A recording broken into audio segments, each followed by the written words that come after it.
이사야서 56장 6절에서 7절 말씀, 2절 말씀을 함께 읽겠습니다.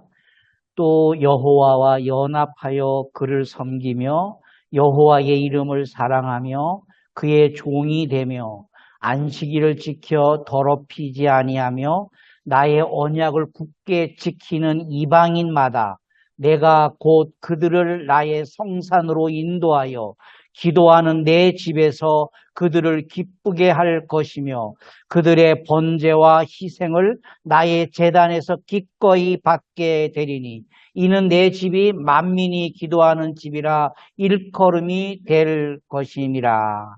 아멘. 이는 내 집이 만민이 기도하는 집이라 일컬음이 될 것입니다. 이 말씀으로 교회의 사명, 오늘날 우리 교회의 사명이 무엇인가? 또 열방을 향한 기도의 집. 교회의 사명은 뭐 여러 가지가 있겠지만 만민을 위해서 기도하는 집입니다. 지역을 위해서 기도하고 국가와 민족을 위해서 기도하고 고난당하는 형제 자매들을 위해서 기도하고 정치, 종교, 문화 모든 전반에 걸쳐서 우리가 열방을 품고 기도하는 곳입니다. 그래서 이 말씀을 구체적으로 우리가 함께 나누어 보도록 하겠습니다. 먼저 첫 번째로 여호와와 연합하라. 첫 번째 하나님과 연합하는 것입니다. 하나님과 연합한다라는 것은 거듭남, 구원받음을 뜻합니다. 내가 하나님 안에 거하고 하나님은 내 안에 거하는 영적 신비의 삶입니다. 이것은 세상 사람들은 알지 못합니다. 시편에 말씀하는 것처럼 너희가 하나님의 은혜를 맛보아 알지어다. 그러니까 어떤 특별한 음식을 먹어본 사람이 그 맛을 음미하고 아는 것처럼 하나님과 연합한다라는 영적 신비의 삶은 경험한 사람만이 알 수 있습니다. 요한복음 15장 4절입니다. 내 안에 거하라 나도 너희 안에 거하리라. 가지가 포도나무에 붙어 있지 아니하면 스스로 열매를 맺을 수 없음 같이 너희도 내 안에 있지 아니하면 그러하리라. 우리의 신앙생활은 내가 거듭났다, 내가 구원받았다라는 것은 내가 하나님 안에 거하는 것입니다. 그러면 하나님께서도 우리 안에 거하시는 것입니다. 요한복음 15장 7절입니다. 너희가 내 안에 거하고 내 말이 너희 안에 거하면 무엇이든지 원하는 대로 구하라. 그리하면 이루리라. 요한일서 2장 24절입니다. 너희는 처음부터 들은 것을 너희 안에 거하게 하라. 처음부터 들은 것이 너희 안에 거하면 너희가 아들과 아버지 안에 거하리라. 우리가 처음부터 들은 게 무엇일까요? 아담으로부터 전해진 말씀입니다. 그러니까 창세기부터 성경 전체를 말씀하는 것입니다. 그 말씀들이 우리 안에 거하면 너희가 아들 예수 그리스도와 성부 하나님 아버지 안에 거하게 되는 신비의 삶을 우리가 살게 됩니다. 요한복음 6장 56절입니다. 우리가 하나님 안에 거하는 방법, 주님 안에 거하는 방법은 내 살을 먹고 내 피를 마시는 자니 내 안에 거하고 나도 그 안에 거하리라. 어떻게 우리가 예수님의 살을 먹을 수 있을까요? 말씀을 먹는 것입니다. 어떻게 우리가 예수님의 피를 마시는 걸까요? 성령의 인도하심을 받는 것입니다. 두 번째는 그를 섬기는 것입니다. 하나님을 섬기는 것입니다. 하나님의 일을 우리는 맡은 자입니다. 우리는 청직입니다. 하나님의 일을 우리는 맡은 사람들입니다. 그래서 우리는 하나님의 동력자입니다. 하나님의 동력자가 되었다라는 것은 우리는 새로운 피조물로서의 삶을 살 수 있는 신비의 삶을 우리는 삽니다. 고린도전서 3장 9절입니다. 우리는 하나님의 동력자들이요 너희는 하나님의 밭이요 하나님의 집이라. 하나님의 밭입니다. 그래서 거룩한 싹이 우리에게서 돋아나서 거룩한 열매를 맺게 하는 겁니다. 우리는 하나님의 집입니다. 하나님의 동력자들입니다. 그런즉 누구든지 그리스도 안에 있으면 새로운 피조물이라. 이전 것은 지나갔으니 보라 새 것이 되었도다. 로마서 14장 8절입니다. 우리가 살아도 주를 위하여 살고 죽어도 주를 위하여 죽나니 그러므로 사나 죽으나 우리가 주의 것이로다. 우리는 주님의 것입니다. 새로운 피조물이 되었다라는 것은 내가 주님의 것입니다. 나의 생각도 주님의 것이고 내 마음도 주님의 것이고 내 육체도 주님의 것이고 내가 가지고 있는 모든 달란트도 주님의 것입니다. 이렇게 고백할 수 있는 겁니다. 왜냐하면 갈라디아서 2장 20절에 내가 그리스도와 함께 십자가에 못 박혔나니 그런즉 이제는 내가 사는 것이 아니요 오직 내 안에 그리스도께서 사시는 것이라. 이제 내가 육체 가운데 사는 것은 나를 사랑하사 나를 위하여 자기 자신을 버리신 하나님의 아들을 믿는 믿음 안에서 사는 것. 그것이 새로운 피조물로서의 삶입니다. 세 번째는 여호와의 이름을 사랑하는 겁니다. 하나님을 사랑하는 겁니다. 인생의 항구적인 목적입니다. 인생의 궁극적인 목적입니다. 인생의 최종 목적입니다. 그것은 하나님을 사랑하는 것입니다.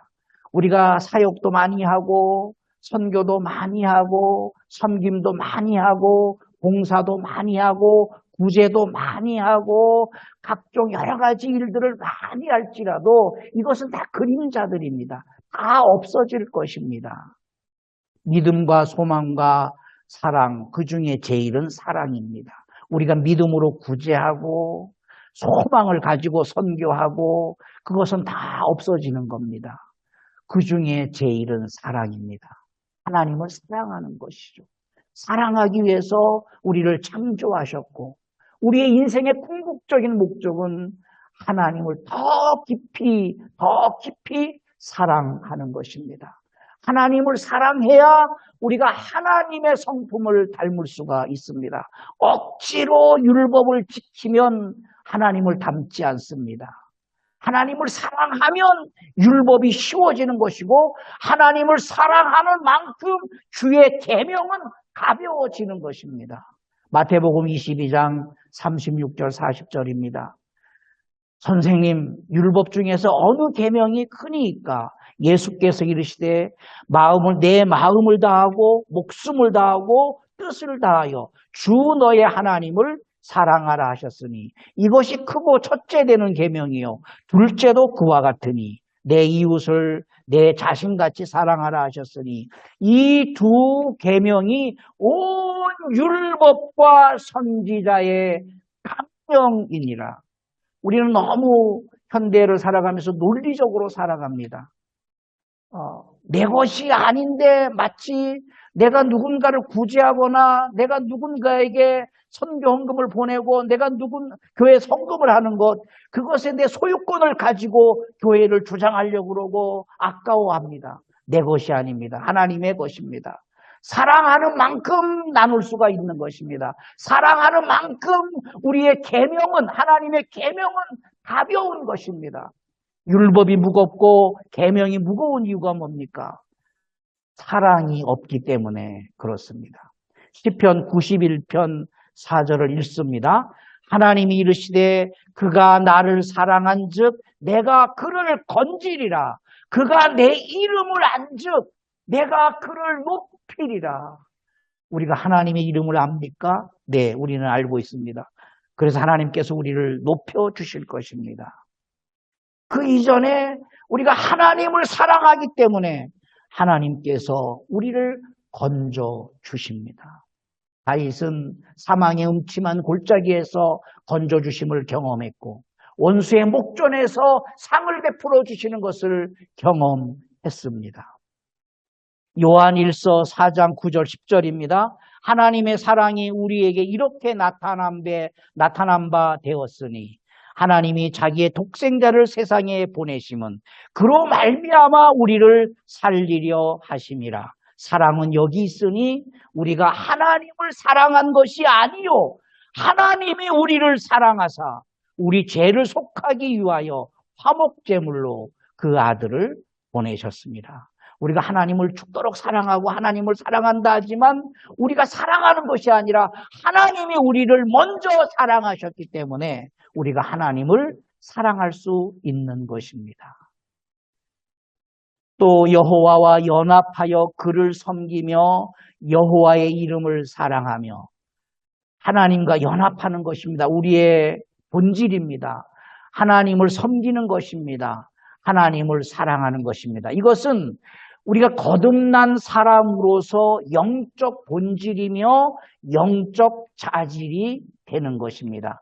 영적 자질로서 이러한 영적인 신분을 가지고 이제는 우리 이 땅을 어떻게 살아갈 것이냐, 삶의 태도에 대해서 말씀하고 있습니다. 첫째는 종으로서의 삶을 살아야 된다. 그의 종이 되며, 종이 된다라는 것은 예수님의 삶을 본받는 것입니다. 예수님처럼 낮아지고 섬기는 삶을 사는 것입니다.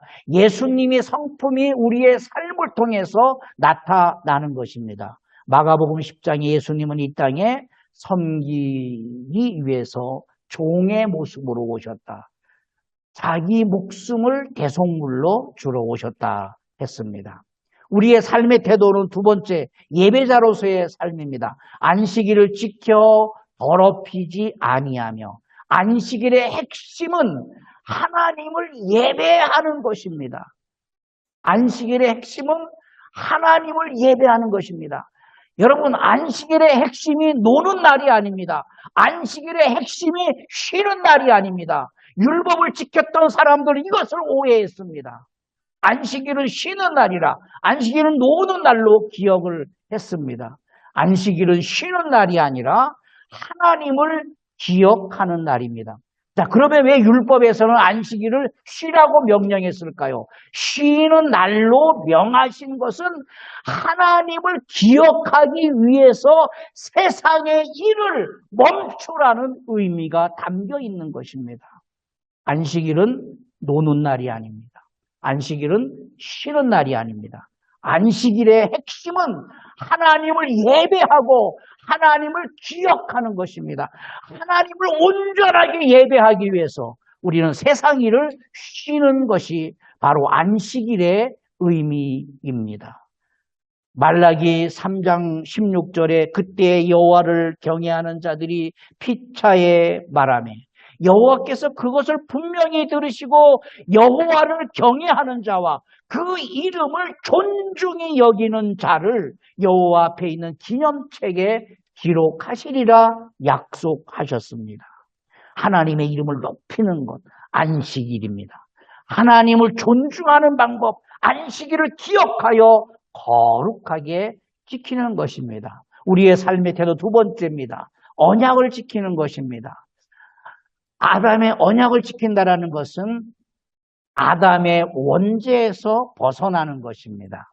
하나님을 사랑하는 것은 하나님의 약속인 계명을 사랑하고 지키는 것입니다. 그 계명을 사랑하여 마음에 담고 그 계명의 힘으로 살아가는 것입니다. 호세아 6장 6절에 아담의 죄가 무엇인지를 기록하고 있습니다. 아담처럼 언약을 어기고 거기에서 하나님을 반역하였다. 우리가 언약을 지키는 겁니다. 요한복음 14장 21절입니다. 나의 계명을 지키는 자라야 나를 사랑하는 자니, 나를 사랑하는 자는 내 아버지께 사랑을 받을 것이요 나도 그를 사랑하여 그에게 나를 나타내리라. 여호수아서 1장 8절입니다. 이 율법책을 내 입에서 떠나지 말게 하며 주야로 그것을 묵상하라. 여러분, 이게 말이 됩니까? 여호수아는 군대 장관입니다. 한 나라의 수장입니다. 한 나라의 왕이면서 한 나라의 대통령이면서 한 나라의 수상입니다. 자, 그러면서 그 나라를 독단으로 단독으로 모든 사건을 처리할 수가 없고 다시 하나님 앞에 물어서 그것을 백성들에게 말해야 하는 굉장히 분주한 사람입니다. 어떻게 보면 제사장으로서의 삶을 살아야 되고, 어떻게 보면 군대를 지휘하는 지휘관으로서 살아야 되고, 어떻게 보면 하나님 앞에 늘 기도해야 하는 삶을 살아야 됩니다. 얼마나 바쁘겠습니까? 그런데 그러한 여호수아에게 하나님께서 명령하십니다. 이 율법책을 내 입에서 떠나지 말게 하며 주야로 그것을 묵상하라. 전쟁터에서도 율법을 묵상하라는 것입니다. 다시 말해서 전쟁하는 방법이 율법 안에 있다라는 겁니다. 싸움하는 방법이 율법 안에 있다라는 겁니다. 가나안을 정복하는 방법이 율법 안에 있다라는 것입니다. 그래서 여호수아는 주야로 그것을 묵상했습니다. 우리의 삶이 여호수아와 같아야 됩니다. 우리의 삶의 모든 해답, 정답은 하나님 말씀 안에 있습니다. 그 안에 기록된 대로 다 지켜 행하라. 그리하면 내 길이 평탄하게 될 것이며 내가 형통하리라. 자, 그런 사람들에게 하나님께서 내가 곧 그들을 나의 성산으로 인도하시겠다. 이 말은 거듭난 사람으로서 영적 본질, 영적 자질의 세계관으로 살아가는 자들을 향한 하나님의 선물입니다. 하나님의 약속입니다. 성산으로 인도하시겠다. 이 말씀의 뜻은 하나님의 나라의 시인 아브라함의 자손이 되게 하시겠다라는 약속이고, 그리고 하나님 나라를 상속받게 하시겠다라는 약속이고, 하나님 나라가 너희 안에서 완성되게 하시겠다라는 약속입니다. 갈라디아서 3장 29절입니다. 너희가 그리스도의 것이면 곧 아브라함의 자손이요 약속대로 유업을 이을 자니라. 우리는 아브라함의 자손입니다. 아브라함의 약속의 씨가 우리 안에 있습니다. 그렇기 때문에 그 약속대로 유업을 받게 되는 것입니다. 로마서 8장 17절입니다. 자녀이면 또한 상속자 곧 또 하나님의 상속자입니다. 우리는 하나님 나라를 상속받게 되는 것입니다. 그렇기 때문에 우리 안에서 하나님의 나라가 완성이 되는 것입니다. 요한계시록 5장 10절입니다. 그들로 우리 하나님 앞에서 나라와 제사장들을 삼으셨으니 그들이 땅에서 왕 노릇하리로다. 이 땅에서 우리가 어떤 물리적인 왕이 된다라는 말씀이 아닙니다. 창세기 1장에 약속하신 것처럼 이 땅을 다스리고 지배하고 정복하는 영적인 왕으로서, 영적인 제사장으로서 우리의 삶을 살아갈 수 있게 하셨습니다. 이사야 56장 6절 7절의 핵심은 내 집은 만민이 기도하는 집이라. 이 집에, 이 성전에 올 수 있는 사람들은 바로 이방인들이었습니다. 이방인들이었습니다. 마가복음 11장 17절입니다. 이에 가르쳐 이르시되 기록된 바 내 집은 만민이 기도하는 집이라 칭함을 받으리라 하지 아니하였느냐. 그러나 너희는 강도의 소굴로 만들었도다. 왜 강도의 소굴이 됐을까요? 이 성전에 이방인들이, 열방의 사람들이 모여서 하나님을 예배하고 하나님 앞에 기도하고 하나님께서 길을 인도해 주시는 성전인데 그것이 왜 강도의 소굴이 되었을까요? 말라기서 1장 10절은 이렇게 증언합니다. 만군의 여호와가 이르노라 너희가 내 제단 위에 헛되이 불사르지 못하게 하기 위하여 너희 중에 성전 문을 닫을 자가 있었으면 좋겠도다. 내가 너희를 기뻐하지 아니하며 너희가 손으로 드리는 것을 받지도 아니하리라. 어떻게 드렸기에 하나님께서 그들의 재물을 받지 않겠다 하셨을까요? 이사야 66장 3절에 증언합니다. 소를 잡아 드리는 것은 살인함과 다름이 없고 없이 하고 어린 양으로 제사 드리는 것은 개의 목을 꺾음과 다름이 없이 하며 드리는 예물은 돼지의 피와 다름이 없이 하고 분향하는 것은 우상을 찬송함과 다름이 없이 행하는 그들은 자기의 길을 택하며 그들의 마음은 가증한 것을 기뻐하였다. 그래서 예루살렘 성전은 허물어지게 되는 것입니다. 예루살렘 성전의 모형도입니다. 성전은 크지 않습니다. 성전의 핵심은 지성소입니다. 지성소는 이미 규격이 정해져 있습니다. 크지 않습니다. 작습니다. 몇 사람이 들어가서 제사할 만큼의 작은 것입니다. 예루살렘 성전, 이 성전은 세 가지 의미가 있습니다.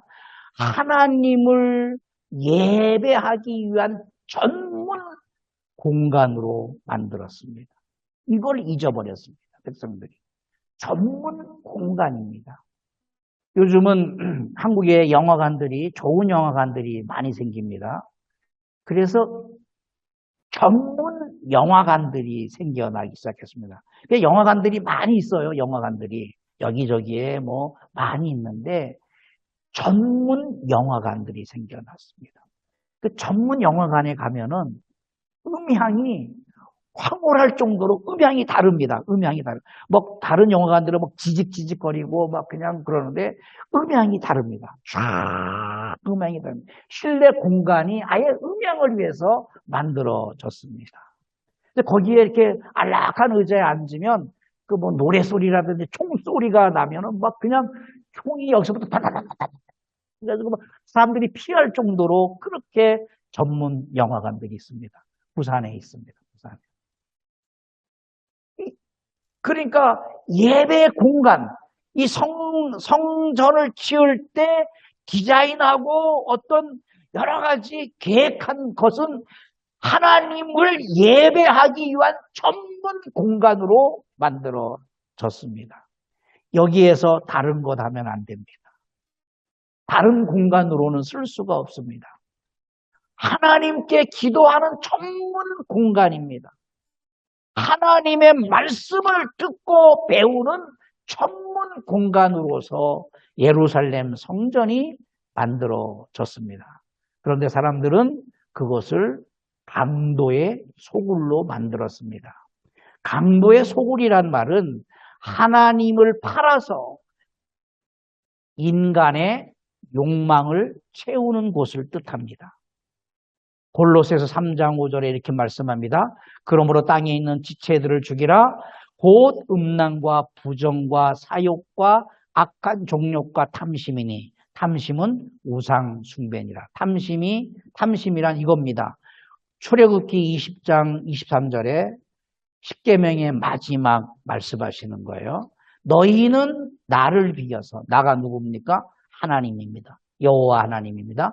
여호와 하나님을 비겨서 형상을 만들어서 은으로나 금으로나 너희를 위하여 신상을 만들지 말라. 이게 탐심입니다. 탐심.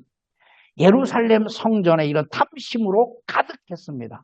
하나님을 예배하는 전문 공간이 아니라, 하나님께 기도하는 전문 공간이 아니라, 하나님의 말씀을 듣고 배우는 전문 공간이 아니라 그냥 종교 의식을 행하는 탐심의 장소였습니다.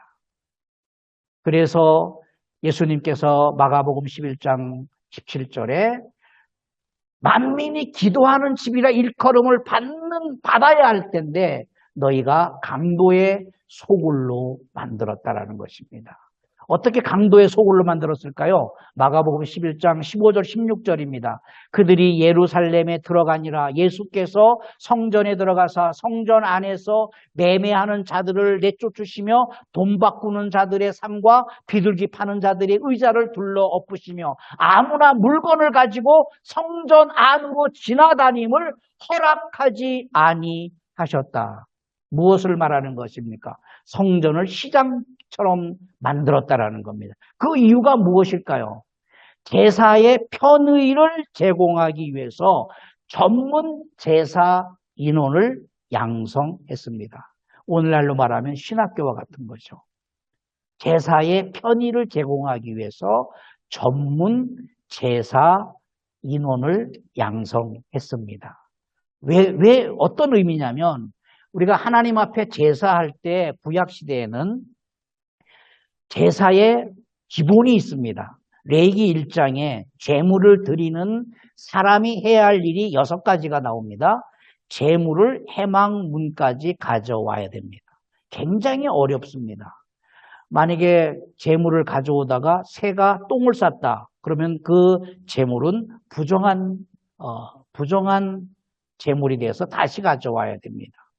소나 양이 길을 걷다가 예를 들어서 이런 날카로운 돌에 발굽이 찢어졌다, 피가 났다. 그러면 다시 가져와야 됩니다. 그러니까 예루살렘 성전을 올라가는 거잖아요. 올라가는 거잖아요. 위에 있잖아요. 그러니까 지금처럼 뭐 도로가 잘 뚫린 것도 아니고 그 재물을 가져오려면 수키로를 걸어야 되고 특히 이방에서 오는 사람, 해외에서 오는 사람들은 하나님께 제사할 방법이 없는 거예요. 재물을 가져올 수가 없어요. 그래서 그러한 제사의 편의를 제공하기 위해서 예루살렘 성전에서 재물을 준비하고 있으니까 여러분들은 돈만 가져오면 됩니다. 그래서 나는 소를 드리고 싶습니다. 소 얼마. 나는 양을 드리고 싶습니다. 양 얼마. 그런 편의를 제공했다라는 겁니다. 그리고 이제 그 재물이 오면은 재물에 안수하는 겁니다. 뭐 안수는 여기까지 할 수가 있어요. 안수는. 그런데 여기에 인권의 문제가 생겼습니다. 자, 그러면 내 죄를 소에게 양에게 안수하면서 내가 고백을 해야 되거든요. 오늘날로 천주교로 말하면 고해 성사 같은 거예요. 하나님, 내가 지난 주일에 장 목사님 집에 가서 내가 돈 100만 원을 훔쳤습니다. 이런 고백을 해야 된다는 거예요. 아주 구체적으로 고백하기를 원하세요. 그러면 사람들이 다 듣잖아요. 다 듣고 있다가 아니 박 목사가 그런 사람이 아닌데 어떻게 아주 나쁜 사람이네. 그러니까 오히려 하나님은 나를 용서해 줬는데 세상 사람들은 나에게 돌을 던지는 거예요. 아니 그럴 수가 있어? 아니 도둑질을 했어? 가늠했어? 사람을 미워했어? 뭐 이런 겁니다. 그래서 비밀이 보장되지 않기 때문에 이것도 전문 제사 인원이 대신해 줬습니다. 재물을 해망문에서 잡는 겁니다. 제사 드리는 사람이 잡아야 되는데 소를 잡으려면 정말 힘듭니다. 닭 한 마리 잡기도 어려운데 소를 잡아야 된다. 양을 잡아야 된다. 온몸에 피투성이가 되는 겁니다. 그것을 전문 제사 인원이 대신 잡아줍니다. 내 이름으로 드려진 소를 전문가가 한 번에 딱 잡아주는 겁니다. 자, 재물을 잡았습니다. 번제물의 가죽을 다 벗겨야 됩니다. 여러분 소 한 마리 가죽 다 벗기려고 생각해 보세요. 하루 종일 걸려요. 힘들어요. 못해요. 평민들은 할 수가 없어요. 그것을 전문 제사 인원이 해주겠다라는 겁니다. 그리고 다 벗겼어요. 재물의 각을 떠야 됩니다. 마디마디를 잘라야 됩니다. 얼마나 힘들겠습니까? 소 한 마리 자르려고 해보세요. 닭 한 마리 자르는 것도 힘든데 다 자른다고 해보세요. 그것도 전문 제사 인원이 해주겠다라는 겁니다. 그리고 내장은 다 물로 씻어야 됩니다. 내장이 얼마나 많습니까? 그런데 문제는 뭐냐면 그 내장을 먹는 게 아니라 태워버리는 거거든요. 태워버리는데 왜 그 속 내장을 다 씻어가지고 물로 씻어야 되느냐. 너무 제사가 힘드니까 예루살렘 성전 측에서 편의를 제공하기 위해서 제사 인원들을 양육하기 시작했습니다. 양을 돌보는 사람, 그리고 소를 돌보는 사람, 그리고 안수를 대신해 주는 사람, 비밀이 새나가지 않도록, 그리고 소를 잡는 사람, 백정, 양을 잡는 사람, 또 가죽을 벗기는 팀, 재물의 각을 뜨는 팀, 내장과 정강이를 씻는 이 사람들의 전문 양성을 하니까 사람들이 얼마나 편하겠어요. 그냥 내가 돈만 가져가면 다 알아서 내 죄도 만들어주고 죄도 다 용서해주고 각을 떠서 하나님께 제사하고 완벽한 제사를 드리는 상태가 언제였냐면 예수님이 오셨을 때 성전의 모습이었습니다. 그래서 성전에 들어가셔서 예수님이 그 성전의 상을 뒤엎으시고 양들을 내쫓으신 것입니다. 재물을 판매하고 재물을 잡는 일까지 전문 제사장이 하였기에 제사하는 사람은 돈만 가져가면 되는 것입니다. 예루살렘 성전의 모습입니다. 넓지 않습니다. 그러면 그 많은 양떼들, 요세푸스에 보면 양 판매되는 양이 약 60만 마리였다. 양이 판매되는 양이 60만 마리였다. 60만 마리를 어떻게 성전 안에 양이나 비둘기 파는 돈 바꾼다라는 것은 두 가지 개념입니다. 이런 화폐 교환도 있고, 외국에서 왔으니까 교환도 있고, 그리고 성전세를 내는 반세계를 또 바꿔주는 것을 의미합니다. 이 안에, 이 성전 안에는 오직 하나님을 예배하고 하나님을 기도하고 하나님께만 예배할 수 있는 공간이 넓지 않습니다. 성전 양쪽에 이방인의 뜰이 있습니다. 양쪽에 큰 뜰이, 굉장히 넓은 뜰이 있습니다. 이 뜰을 다 폐쇄하고 막고 여기에다가 제수용품을 판매하는, 소를 판매하고 양을 판매하는 그 샘플들을 갖다 놓고 거기서 비둘기를 팔고 돈을 바꿔주는 그런 백화점들을 만들었습니다. 어마어마한 수익을 냈는데 예수님께서 노끈을 만드시고 분노하시면서 이 양들을, 소들을, 비둘기 파는 상을 다 뒤엎으셨다라는 것입니다. 이사야서 56장에 말씀하는 것과 마가복음 11장 17절에 말씀하는 것. 그래서 예수님께서 다시 말라기에서 말씀하신 것처럼 이 성전을 헐어버려라. 이 성전은 헐어지게 될 것이다. 결국 예수님이 말씀하신 것처럼 AD 70년에 성전은 헐어져 버렸고 2000년이 지나도록 성전은 세워지지 않습니다. 이스라엘 백성들은 무지하기 때문에 이제 마지막 시대에 성전을 세울 것입니다. 그 성전을 세우는 일인 마지막 대전쟁이 일어나게 될 것이다. 이렇게 성경은 말씀하고 있습니다. 우리의 교회의 사명입니다. 열방을 위해 기도하는 집으로 우리를 부르셨습니다.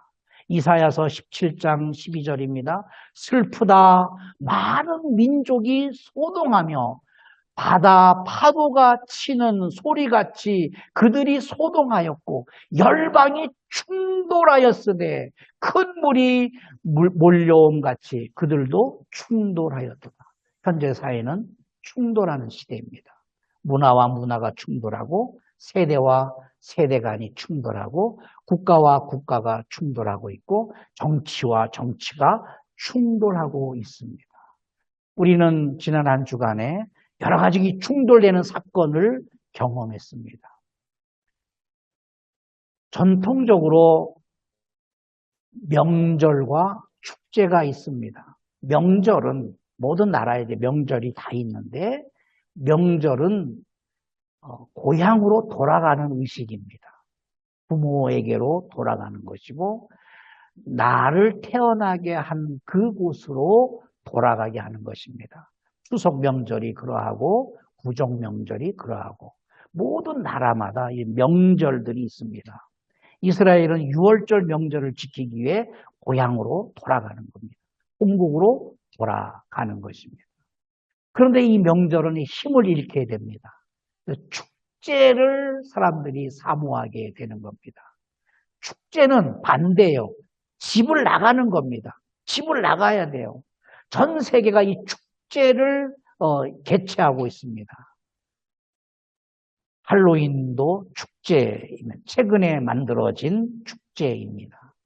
젊은이들이 다 집을 나와서 어느 장소로 모이게 되고 그래서 우리가 비극적인 소식을 듣게 됩니다.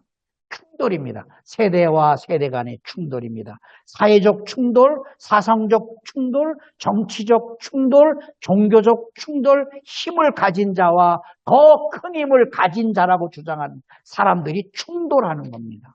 충돌은 천문학적인 사회적 비용을 발생을 합니다. 그것으로 인하여서 세금이 올라갈 것이고 그리고 양극화 현상이 발생하게 됩니다.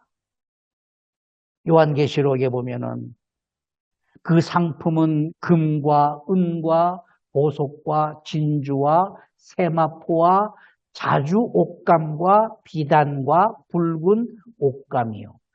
각종 향목과 각종 상아 그릇이요 값진 나무와 구리와 철과 대리석으로 만든 각종 그릇이요 계피와 향료와 향과 향료와 유향과 포도주와 감람유와 고운 밀가루의 밀이요 소와 양과 말과 수레와 종들과 결국에는 사람의 영혼들을 판매하게 되는 날이 올 것이다. 지금 그런 시대가 왔습니다.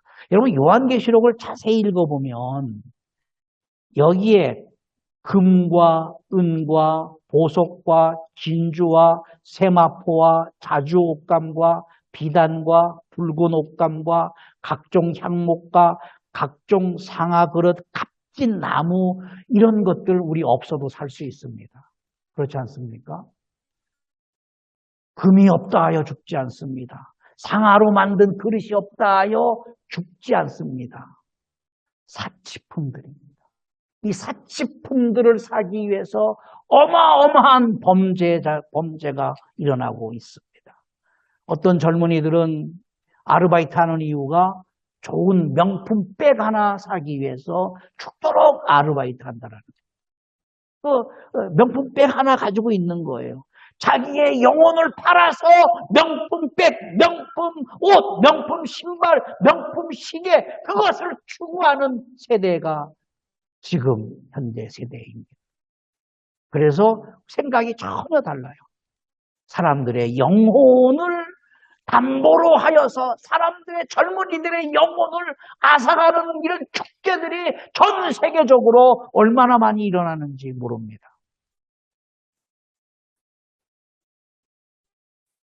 저는 대통령이 좀 울었으면 좋겠어요.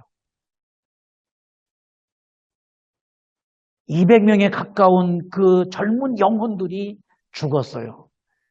그 이유가 무엇인지 또는 누가 책임을 져야 될지를 떠나서 한 나라의 수장이라면 젊은이들이 꽃도 피우기 전에 그들이 죽어간 것을 보고 애통해했으면 좋겠어요. 애통해했으면 좋겠어요. 모든 장관이나 대통령이나 관계자들은 우리의 소관이 아니었다. 핑계를 대고 있습니다. 사람들의 영혼은 중요하지가 않아요. 그런 시대가 충돌의 시대가 왔습니다. 그런 시대에 하나님께서 우리의 교회의 사명을 돌아보게 하십니다. 교회의 사명이 무엇일까요? 열방을 위해서 기도하는 집이어야 됩니다. 그들이 알지 못하고 그들이 미련하고 그들이 진리에서 떠나서 무엇이 옳은 길인지 알지 못하는 그들을 품고 우리는 그들을 위해서 기도하는 삶을 우리 모두가 살아야 됩니다. 교회의 사명을 잘 완수할 수 있는 저와 여러분 되기를 예수 이름으로 축복합니다. 살아계신 아버지 하나님, 만민이 기도하는 집으로 세웠지만 인간의 탐심에 의해서 이방인의 뜰을 막아버리고 거기에 제수용품을 판매하는 백화점을 만들어서 많은 수익을 냈습니다. 오직 하나님을 예배하고 하나님께 기도하고 하나님을 찬양하기 위해서 만든 성전이온데 그래서 예수님이 그 성전을 헐어버리셨습니다. 예수님 자신이 성전을 완성하셨고 이제 성령 하나님이 우리 안에 내주하심으로 말미암아 우리가 하나님의 성전이 되었고 하나님의 나라가 우리에게 임했습니다. 세상을 품고 기도하는 만민이 기도하는 집이 아니라 만민을 위해서 기도하는 집으로 우리를 불러 세우셨습니다. 이 사명을 우리 모두가 잘 감당하게 하여 주시옵소서. 예수님 이름으로 기도하옵나이다. 아멘.